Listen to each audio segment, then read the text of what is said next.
bonjour. C'est quand même un sacré mauvais coup qu'on est en train d'infliger à notre bonne ville de Bernay. Après la suppression du tribunal de grande instance, la fermeture du bureau de la Banque de France, la fermeture du service des impôts des entreprises, on nous annonce la disparition de la maternité, plus précisément du service de gynéco-obstétrique de l'hôpital.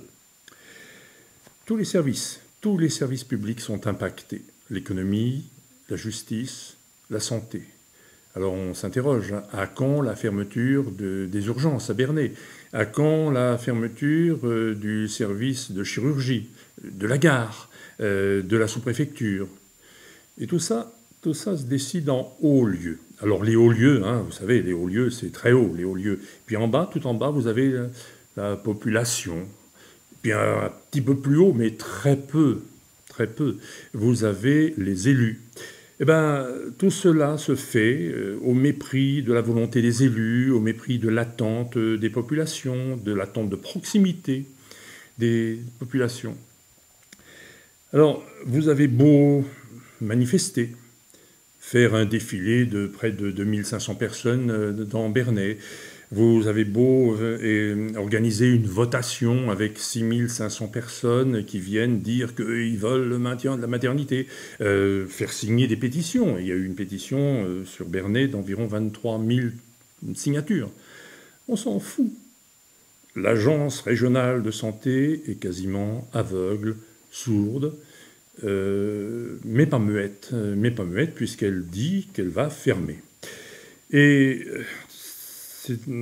ça donne la mauvaise impression que finalement vous êtes des quantités négligeables. Pourtant, vous savez, la loi, ça existe la loi, il faut de temps en temps le rappeler à ces gens qui nous gouvernent. La loi prévoit que pour qu'il y ait une maternité, pour qu'une maternité soit maintenue, il faut combien ? 300 naissances par an dans un secteur donné.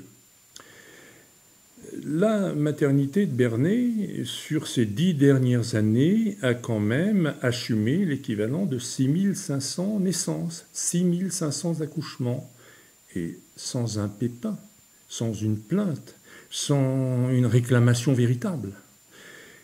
Au cours de l'année 2017, ces 403 parturiantes, c'est-à-dire femmes en situation de grossesse, qui sont venues accoucher à Bernay. 403. C'est un petit peu plus que 400, n'est-ce pas? Donc, on a l'impression que tout ça, c'est inexistant. En tout cas, l'autorité de santé ne s'en rend pas compte. L'autorité de santé a décidé qu'on fermerait et on fermera. Alors pourquoi ? Parce qu'il y aurait des problèmes de sécurité. Et je me souviens avoir regardé il y a peu une vidéo qui mettait en scène, plutôt qui concernait la fameuse réunion que Madame Gardel, la directrice de l'ARS, avait tenue à Bernay, alors je crois que c'était en juin, où tous les élus qui participaient à cette réunion étaient partis d'un seul homme, en quelque sorte, lorsqu'il avait été question de la fermeture. Bon, elle se lève à son tour, un peu solitaire et puis un peu piteuse, puisque la réunion avait tourné court. Et pour se justifier, que dit-elle ?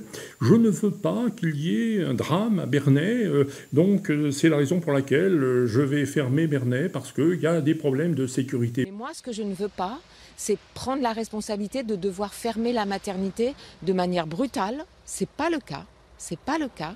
Et du fait d'un accident grave, par exemple. Parce qu'il y a aussi d'autres histoires qui se passent comme ça. Et je ne veux pas de ça dans ma région. Mais quel problème de sécurité ? Où ? Quand ? Est-ce que vous pouvez nous apporter un dossier, Madame Gardel, au cours de ces 10 dernières années, un dossier dans lequel vous voyez qu'il y aurait eu un gros problème ? Ces 6500 accouchements ont été assurés dans des conditions de sécurité irréprochables. Et puis, il faut quand même en venir à des considérations très précises, ponctuelles. Le 10 mars 2017, c'était il n'y a pas longtemps, le 10 mars 2017, Madame la directrice de l'Agence régionale de santé va prendre un acte important.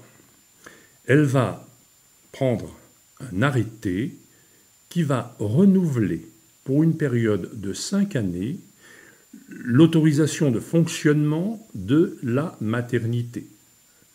Pour 5 ans, 10 mars 2017. Alors on se dit, voilà un acte sérieux, responsable, d'autant plus responsable que Madame la directrice avait, dans les années qui précédaient, diligenté une enquête par ses services et par des techniciens, des médecins qui sont venus à l'hôpital et qui ont dit hein, ceci, il faut arranger ça, là vous devriez mettre ceci, là ça n'est pas sérieux, il faut faire ci, il faut faire ça. Et l'hôpital a appliqué tout. Elle s'est mise en conformité, l'hôpital. D'ailleurs, après tout cela, cette agence régionale a envoyé un expert qui est venu faire sa tournée d'inspection et qui a dit quoi? Il a dit que tout allait bien. Et c'est au vu de toutes ces démarches parfaitement légitimes, qui sont des démarches que doit assurer et assumer une agence régionale de santé, hein, qui engage quand même son autorité et sa responsabilité. Et c'est après toutes ces démarches que la décision du 10 mars 2017 a été prise. Renouvellement pour 5 années. Et voilà que 5 ans plus tard, 5 ans, que dis-je, pardon, et voilà que 1 an plus tard, 5 ans ça serait normal, mais 1 an plus tard, on nous dit, fermeture, terminé. On ferme la maternité et puis voilà, les femmes iront accoucher où elles peuvent. Et voyez-vous, ce qui me choque le plus dans cette histoire, c'est pas tant le mépris décerné aux élus, c'est pas tant le non-respect des besoins de proximité de la population et des besoins tout court des femmes qui viennent accoucher depuis des décennies à Bernay. C'est pas tant tout ça. C'est l'incohérence. C'est l'incohérence. C'est le caractère capricieux des autorités. Le fait qu'on se sent gouverné par une autorité étatique certes, qui n'est pas toujours très cohérente, mais par des autorités régionales qui n'ont rien à faire de la population, des besoins de la population, et qui vont aujourd'hui dire bleu et demain dire noir avec la même assurance, et qui vont tenter de se justifier parce qu'il faut bien effectivement habiller tout ça de quelques motifs un tantinet sérieux ou d'apparence sérieuse. Alors, ne nous méprenons pas, les véritables motifs semblent être des motifs d'ordre économique. Parce qu'aujourd'hui, on a tendance à faire un amalgame entre le service public et l'économie. Il ne faut pas que ça coûte cher. Sauf que, entre nous, on n'a pas du tout, mais pas du tout évalué les conséquences de l'éloignement du lieu où les femmes peuvent accoucher de leur domicile. Parce que on n'a pas envisagé que, avec notamment le fameux passage à 80 km/h, certaines régions, certaines communes de notre territoire vont être éloignées de près de 50 minutes des maternités, 50 minutes de Lisieux, peut-être un peu plus d'Évreux. Et qu'est-ce qui peut se passer lorsque la situation est urgente ? Qu'est-ce qui peut se passer lorsque on est affolé parce que l'accouchement se présente? Et puis aussi, il y a un autre aspect très important. La maternité de Bernay a aussi une approche humaine des situations. C'est-à-dire que autour d'une femme qui est en situation de grossesse et d'accouchement, la maternité de Bernay porte un regard plus large pour voir la situation, peut-être même parfois des situations de maltraitance, des situations socialement difficiles. Est-ce que vous pensez que ces femmes-là qui viennent à la maternité de Bernay bénéficieront de la même attention dans une autre maternité? Puis enfin, il y a encore un élément qui, moi, me paraît vraiment très important. Les autres maternités, c'est quoi? C'est en particulier la maternité de Lisieux. Parce qu'il ne faut pas s'imaginer que les femmes vont aller à Vernon. Elles vont aller aux maternités les plus proches. La maternité la plus proche, c'est Lisieux, 25-28 km, ou peut-être plus pour certaines qui sont plus éloignées. Et alors, est-ce qu'on a renforcé les moyens humains et matériels de la maternité de Lisieux? C'est important. C'est important parce qu'aujourd'hui, à Lisieux, vous avez, sur l'année 2017, l'équivalent, en gros, à quelques nombres près, quelques chiffres près, vous avez 1350 accouchements, 1340 accouchements qui se sont déroulés à Lisieux. Vous avez un personnel très dévoué, vous avez effectivement des gynécos, obstétriciens, mais imaginez que s'ajoute à ce nombre de parturiantes, 1340, l'équivalent de 250 à 300 nouvelles femmes. Il faut prévoir. On a une augmentation soudaine de 25%. Il faut prévoir, évidemment, la possibilité matérielle en nombre de lits et la possibilité humaine en nombre d'infirmières, en nombre de sages-femmes. Et moi, en ma qualité d'élu, j'ai écrit, il y a environ 3 mois, je crois que c'était au mois de juin, à Madame la directrice de l'Agence régionale de santé, en lui demandant, Madame la directrice, est-ce que vous pouvez me renseigner sur les moyens que vous avez mis en place pour conforter la maternité de Lisieux? J'attends toujours la réponse. Et pourtant, la question se pose vraiment, elle se pose concrètement. Donc, à l'évidence, nous savons que la Normandie manque de moyens, manque de lits, surtout dans les maternités. À l'évidence, cet aspect des choses n'a pas été pensé. Alors, aujourd'hui, il nous faut réagir. Il nous faut d'autant plus réagir que la décision de fermeture a été également accompagnée de certains propos de la part de la directrice de l'agence de santé, qui, pour légitimer sa décision de fermeture de la maternité, lors d'une conférence de presse à Caen, je crois que c'était le 10 ou le 12 juillet 2018, n'a pas hésité à dire que les femmes, par crainte de problèmes de sécurité, allaient accoucher à Lisieux, à Évreux et à Vernon, mais beaucoup moins à Bernay. Et que d'ailleurs, l'hôpital de Bernay n'était pas en mesure d'assurer le suivi des accouchements. Voilà. Vous imaginez qu'à Bernay, le personnel soignant, qui est un personnel particulièrement dévoué, qui est un personnel très, très, très soucieux de la sécurité des personnes et des personnes qui leur sont confiées, vous imaginez comment ça a été ressenti. Très mal, très mal. C'est un discrédit. Dire à quelqu'un, vous n'êtes pas fichu d'assurer le suivi des accouchements dans cette maternité, c'est quand même extrêmement blessant. Donc là aussi, il faut réagir à ça.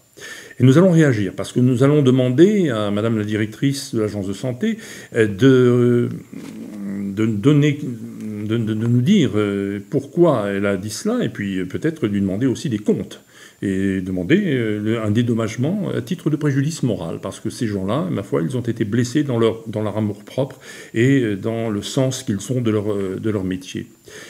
D'autre part, nous allons agir devant le tribunal administratif de Rouen, parce que nous avons tendance à penser que l'autorité de santé n'est pas supérieure à la loi, et que dès l'instant où l'autorité de santé a dit, par un arrêté en bonne et due forme, que serait renouvelée pour 5 ans l'autorisation de fonctionnement de la maternité, il faut qu'elle se conforme à sa propre décision et qu'on ne peut pas, comme ça, par pur caprice, dire « Ah ben non, on s'est trompé, ah ben non, on ne le fait pas, ah ben non, c'est des gens pas sérieux ». Non, voilà, il y a une décision qui a été prise, elle doit être respectée. Et le droit public et le tribunal administratif, qui est fait pour faire respecter le droit public, eh bien le tribunal administratif décidera de la question de savoir si c'est possible ou pas. Moi j'ai tendance à penser que ça n'est pas possible et qu'il y aura lieu de toute façon de maintenir ouverte cette maternité pour un minimum de 5 ans, et peut-être plus après, mais ça c'est une autre question.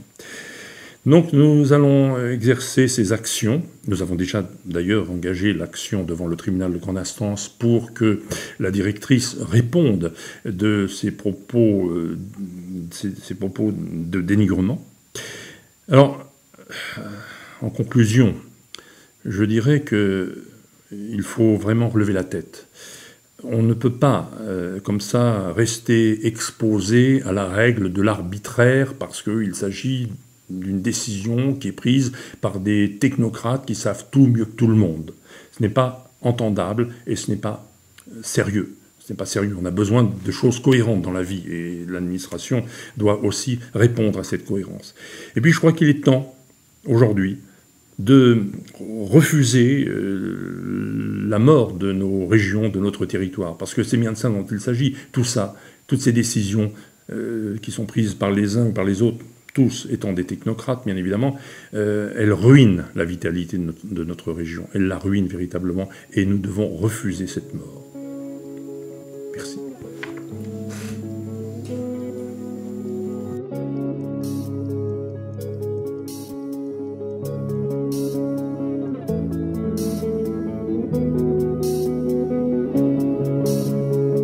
On ne peut pas se permettre d'avoir une maternité ouverte avec une liste des gardes où il y a des trous et des nuits entières où il n'y a pas d'obstétricien. Donc en cas de césarienne, nous n'avons personne pour la faire. C'est un risque majeur. Donc toutes ces problématiques sont prises en compte par l'Agence régionale de santé, le seuil, les listes de garde, le recrutement d'obstétriciens. Et c'est cela qui permet aujourd'hui la restructuration des services d'obstétrique en France.